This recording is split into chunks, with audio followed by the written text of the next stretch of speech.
Our speaker today is Katie Springer from the State Library. She's a data reference librarian, has been there 15 years, and mostly works with census data. This is her second try coming to speak to us because she was scheduled during the summer when it was oh so hot and the air conditioning went out in her car. So Shannon filled in. I can't remember what you did, but Shannon filled in. Take credit. And Katie is with us now.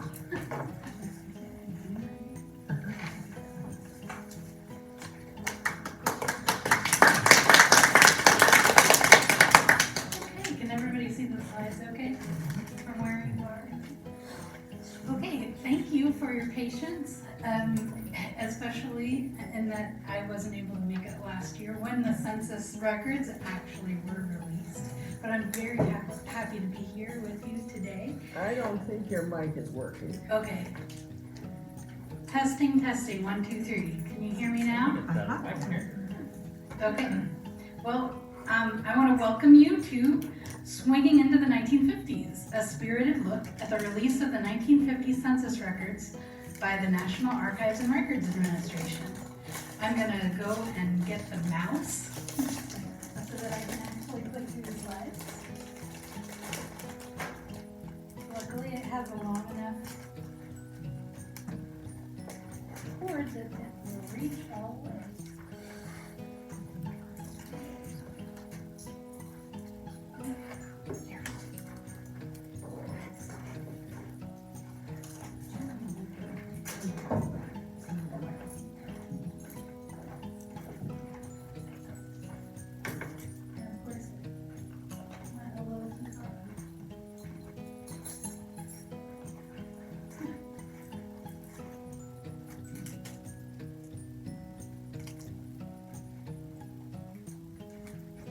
That works, right?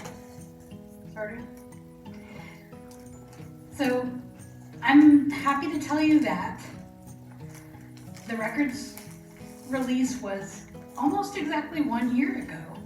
So if you've waited to dive in, that means that all the names have been indexed. That's one of the processes that happens after each release, is that there is still a wait after that April date to actually get all of those names indexed. This time they used an AI generated indexer, so artificial intelligence, so it read the characters, the computer was able to read characters and generate the names automatically. While this might have been a great advance, it still had some errors because, of course, machines make errors too. So there was this effort as well to have people help and go in and correct the names.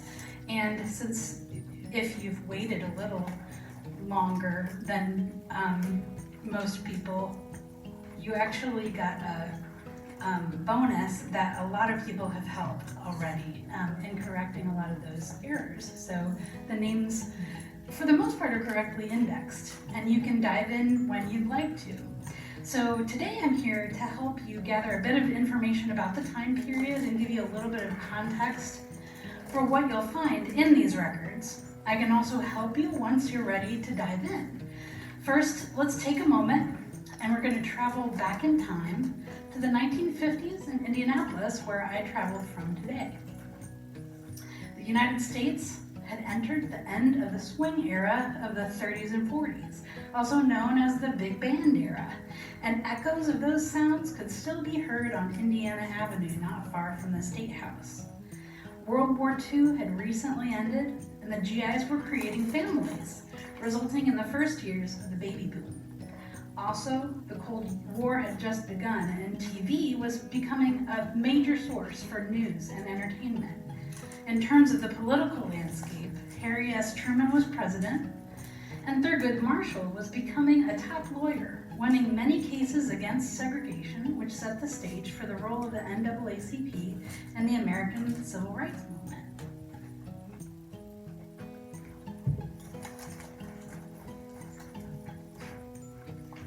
the social climate in the 1950s in America, it was experiencing a reaction against the Great Depression and World War II.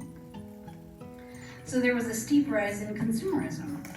People wanted that prosperity and the stability of modern comforts. So they had the money to afford it because wages were increasing, especially for men, and there were also more two-income households.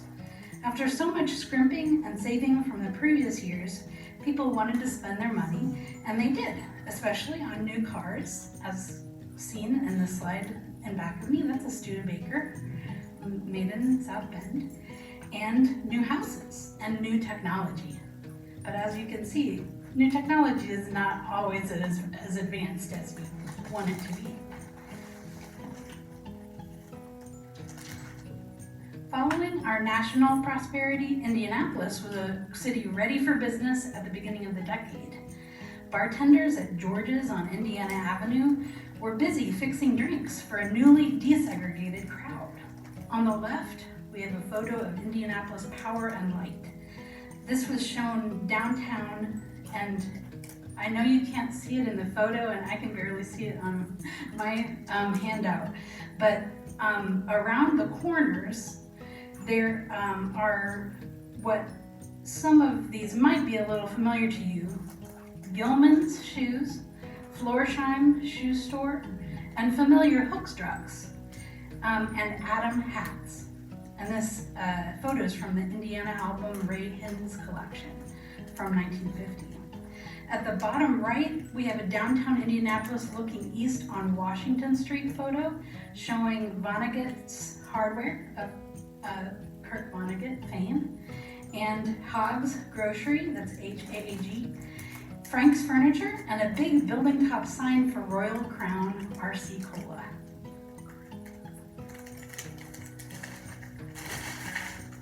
So I don't know about you, but that kind of takes me back to the 1950s. So the 1950s also saw a shift in rural life. Although in 1950 America still had many family farms, the peak of the small family farm was quickly passing as machinery phased out the need for so many farm workers and rural dwellers sought the amenities of urban and suburban life. Farms also shifted production. While they had also always sold produce and crops to commercial entities, they started to focus specifically on marketing that. Many farm families began to buy their produce, meat, and dairy instead of growing and raising their own. In rural America, family farms were on the decline nationwide between the 40 and 50 censuses. Preliminary reports said there had been a great exodus from farms in the interval between those two censuses. Because of consumerism and materialism, more neighbors were seeking urban employment and moving to the suburbs to live. Yet, the census still showed 93% of married Hoosier men on rural farms in the labor force. And that was the same as the national average. The census only showed 13.1% married women on farms in the labor force and 12.3% in Indiana. However, we all know that it was the women keeping house and feeding the farm workers, which wasn't counted on the census as work. The farm kitchen was a life force on the family farm. 1 year before the census, in April 1949, the Census Bureau conducted a business census of the city of approximately 14,000 establishments, staffed by 23 census workers, then later counted an additional 30,000 businesses in the 10 surrounding counties, including Montgomery County.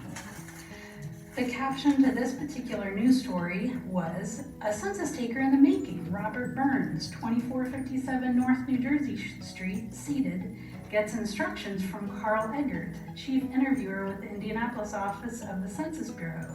Maurice Peel, 1512 North Meridian Street, also being trained as a census enumerator, looks on."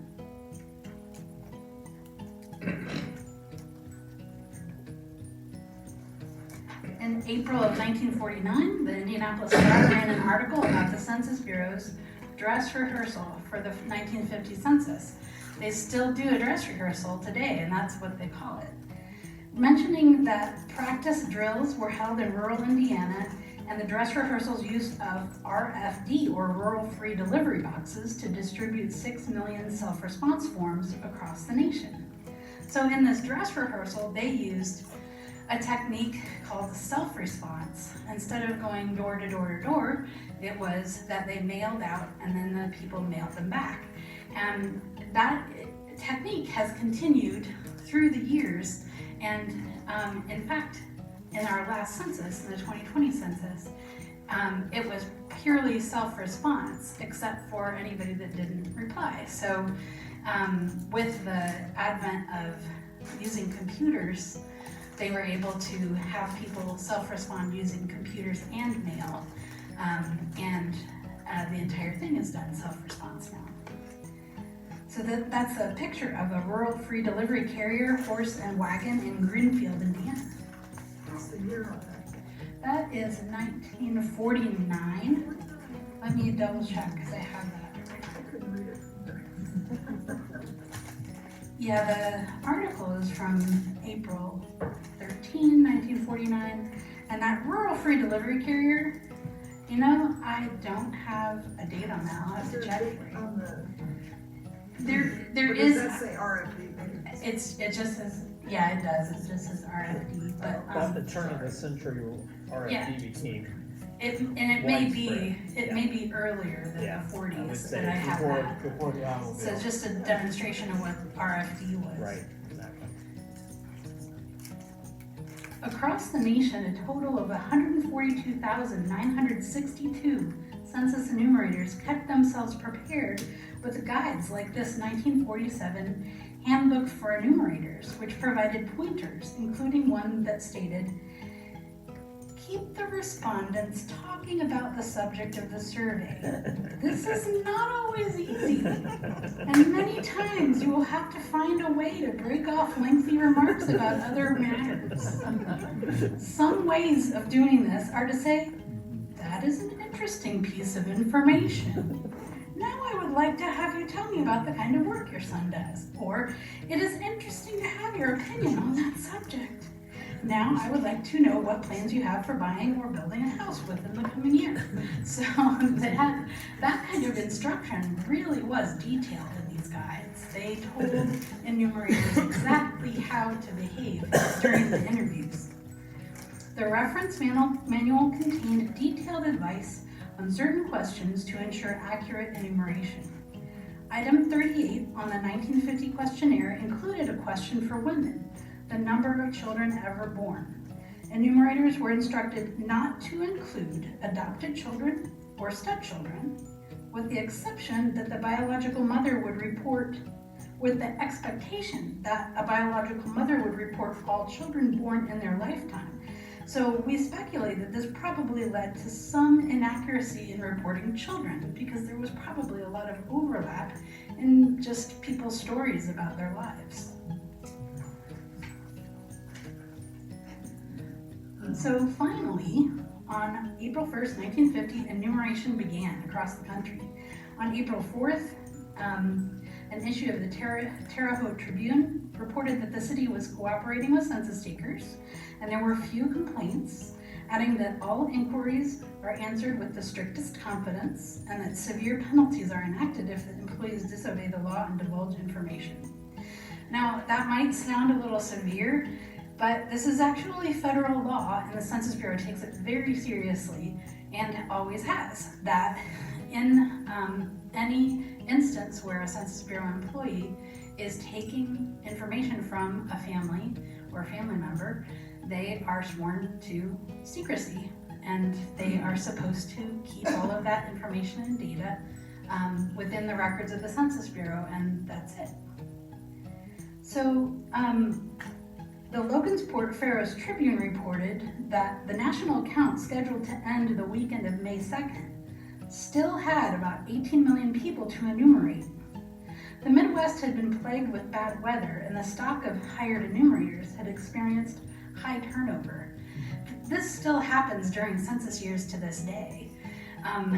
The census sometimes happens during a period of really bad weather in certain areas, and though it is the largest civilian operation. It often has to be changed or modified during the process of the census, as we saw during the 2020 census with the pandemic. There were a lot of changes that had to happen, and well, libraries were one of the main things that were called upon to help people, encourage people to fill out the census and help people get the word out that it was still a safe and reasonable activity to do during the time of the pandemic. So that's one of the things that I did was I helped promote census in a more digital way. So we did a lot of social media and we reached out to libraries for help. So we thank anybody at the library that helped us with the census promotion, because we really appreciate it. By June of 1950, enumeration was finished for 99% of the US and its territories. So they finally got finished in June of 1950. That's not the case with every single decade. Sometimes it takes a little bit longer.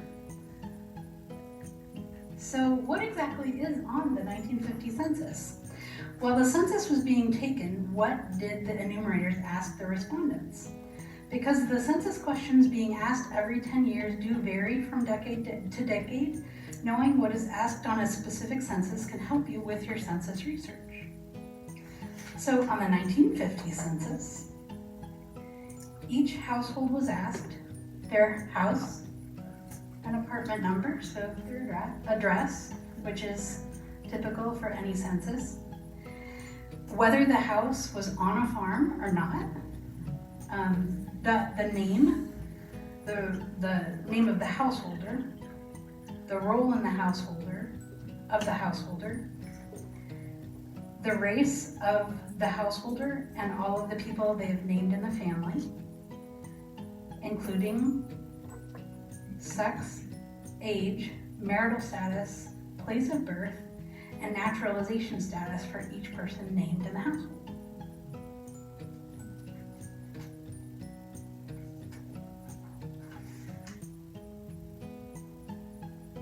In addition, a number of employment questions were also asked, and interestingly enough, salary was not included in the questions that were asked of everyone.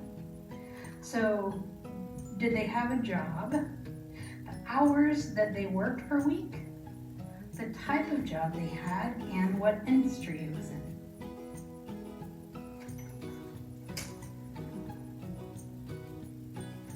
The 1950 census also had a series of special questions for only a sample of the population. These end up being very valuable for family history and economic research. You might ask how they only asked a sample of the population. The enumerator had a schedule, and you'll see this once you dive into the records on the NARA website. The questionnaire has line by line, and then every, I think it's 5th or 6th line, there's a big circle on it. And so you were supposed to ask about that particular person on that line these sample questions. So not everyone got asked these sample questions, but only the people that were on that specific line of the questionnaire. But that's not public record? That is public record, yes. But not with, let's say you're researching ancestry, you would not necessarily see that? You would see that, Oh, and you that's what you'll see in the Wonderful. in the questionnaires. Once you look in, Page 2. yeah, you'll see a little description of what was asked, and below all of the lines when you see the names, and then you'll see the answers at the bottom. You also mentioned before in a previous slide, house number. Is that an address? Yes, that would be the That's address. Is that right? That was collected on every census. I mean, there's always a house number, but then you don't know if that's You a may not be location. seeing now. You don't know if it's a location, I guess that's what's I'm asking. The number in 1950, they gave a location? It would be an actual number of the address Okay. of the Okay. home. And that is why there is a 72-year wait, Yes. because you don't want to be able to publish all of the addresses of everyone in a Gotcha. neighborhood. Okay, yep. And that's still on the books today. It's US code, and it protects people from everybody else being able to tell exactly where they're living, unless it's a house that has been kept in the family for more than 72 years, which there's some out there. And typically people move within that period of time. So the sample questions were country of birth of the person's parents, that's especially useful for our genealogy research. Education level, so how much education a certain person has had, whether they got through elementary school, middle school, high school, college. And then this is where the income question came in. And it asked an amount and whether it was from a job, investments, veterans benefits, etc. And then about prior military service. So you can find out these details about the person that had these sample questions asked. And as I'm going to describe to you, there are a lot of ways that you can go through these forms once you go to the NAR website and get your searching done. But one of the really valuable things is that you can save these, if you would like, on a disk or onto your computer, so that you have that original copy yourself. And that is absolutely free. You can do it from home. You can go to a library and do it, and that's also free. Your friendly librarians here at the Crawfordsville Public Library can help you. We can also help you at the State Library. So if you want to take a visit to the Indiana State Library, we have a whole team of genealogy librarians that's there every day, and you can come and visit us in Indianapolis. So a little bit more about what was going on in 1950 once these census records were released. So when the data was gathered and the census results were published, the baby boom had begun 4 years previous, and so it was showing up in these results of the 1950 census. Preliminary data for the US showed a 39.3% growth in the number of children under 10 years old, compared to a 14.5% growth for the total US population. So it also showed an increase in school enrollment across the US. In Indiana, the first preliminary report released in August 1951 reads, gains in the population between 1940 and 1950 were most marked among young children and elderly persons. The number of children under 5 years of age increased by a whopping 57.2%. So it really was the baby boom. This population increase due to the boom continued into the 1960s, impacting generations of Americans and ensuring genealogists plenty of family members to search for today.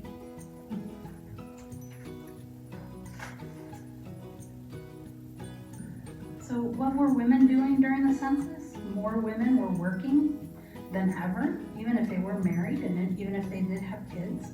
With the rise of suburban life, people were spreading out from crowded urban areas and sought out new housing developments with yards for the kids, garages for the cars, and peace and quiet for the entire family. For the 1950 census, more enumerators were women than ever before. And a fun fact, the 1950 census was the first to record more females than males in Indiana. Though births had increased, Hoosier women were still going to work on top of doing their share of work in the home and raising children. 43.9% of single women were in the labor force, and 21.3% of married women were. More women were also driving cars than ever before in the US. And some other results in Indiana in 1950, top occupations for men of color were the metal industries, cleaning, construction, and truck driving and delivery. And for women of color, the top occupations were private and public service jobs, manufacturing, clerical work, and teaching. This is a picture from Gary in the 1950s on Broadway Street. So, when the census records were released in April of last year, an all-out effort began to index the census, which I mentioned. For the first time in history, the automated process of OCR, or optical character recognition, was used on the handwriting, resulting in quicker access to family records. So now that it's been a year, the records are indexed for searching to the advantage of family history researchers like us. To access these records, you can go on to the National Archives website, which is 1950census.archives.gov. You can search by location, so you can use the state or county or city, and by first and last name, and also by census enumeration district. There are lots of resources on this website with much more information about searching, including frequently asked questions, finding aids, and tips for finding people who lived on Native American reservations during the 1950 census.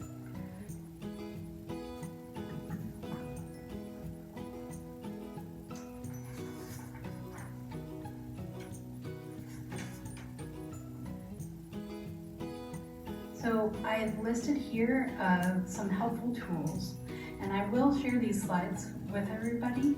I'll send them tomorrow, and they'll be available to you, so you'll be able to click the websites.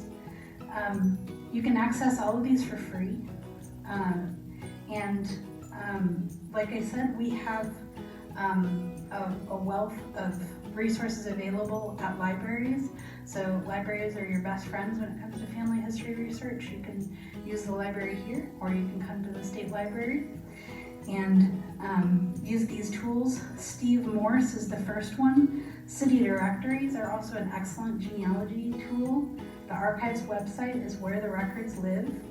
But in addition to the archives website, you can also use Ancestry.com. Ancestry.com is only available by subscription, but if you come to the state library, you're able to use Ancestry.com for free. So you can actually use that to download your records for free. So I thought I'd leave anytime. I know you're probably itching to get along with the rest of your meeting, but if anybody has any questions for me while I'm here, I'm happy to answer them. Was there provision for citizens living abroad? So, as it is during most censuses, if it was an American territory, yes, they were counted. Military? Military, yes. If they were. And there's usually a military and college operation that's not completely separate, but it's a special effort to get military and college students counted where they are. And that is that happens every census. Yeah, it's a sure. special operation to make sure they're counted. I'm just thinking after World War II, they were everywhere. Right? Yeah, they were spread out. Yes. I'm curious about how the accuracy of different censuses is measured. Is there some kind of method that researchers use for evaluating how accurate the 1950 census is as opposed to like the 1940? Maybe like an accuracy score, I'm imagining. Yes, in fact, the Census Bureau is kind of famous for doing that exact thing. I'm not certain that the tools have been used for every single decennial census, but especially for the latest censuses, like the last 50 years, there have been methodology reports published, and there are statistical tools that are used that evaluate the previous census, and they go through a review process and a checking process where things are recounted if they need to be. There's also a question a count review process that a community can use if they feel that locally the number doesn't sound right. They can go through a process and get that corrected. I spend my day going through lots of volumes of historical censuses, and methodology reports are one of those things that the Census Bureau actually, you can find a lot of those for every census. So yes, there is a method. It did vary from census to census. There have been censuses since the 1790 census in the US. So as different administrations tackled it in different ways, and as I'm sure our statistical tools improved, then those methods improved over the years. Do you ever see it not being every 10 years? I mean, we have so much information on people nowadays. Yeah. Wondering if every 10 years is even necessary? Well, the importance of the 10-year count, the decennial count, is that it is an actual count of everyone where they are at one time in one place. Just like a business doing an actual count of inventory. Yes, not a sample, it is an actual count. And so in the sense of it being a scientific study every 10 years, I think it'll probably go on that way. But when you think about it, people that are measuring their communities need up-to-date information. So that's why the Census Bureau started doing the American Community Survey, which is a sample of the the population every year. Yeah, right. And so they release 1 and 5 year estimates every year for that. And that's been going on since the 1990s. Any other questions? Well, I am at the State Library every day, so if you have any census questions, please call upon me. I really appreciate being with everybody. Yeah, thank you. Yes. I noticed in doing the research, sometimes a name is spelled differently, Yeah. you know, from one, you know, Yes. from a family, you know, like with a B one time and then with the S, or, you know. Yeah. So how, are they gonna eventually make the whole thing so that you can cross-refer just in case you don't find your family in 1890, but in 1900, they're, you know, because of a spelling difference. Yeah, well, they're, like I said, for this particular, the 1950 census, they did have this automated process which produced errors. And then they used crowdsourcing, which was just asking people to go in and actually do the correcting. So I think it depends on how well that correcting process worked and how long that might take and how accurate it is. Because I think every year that these are released, there's going to be some portion of it that has errors in it. But it'll probably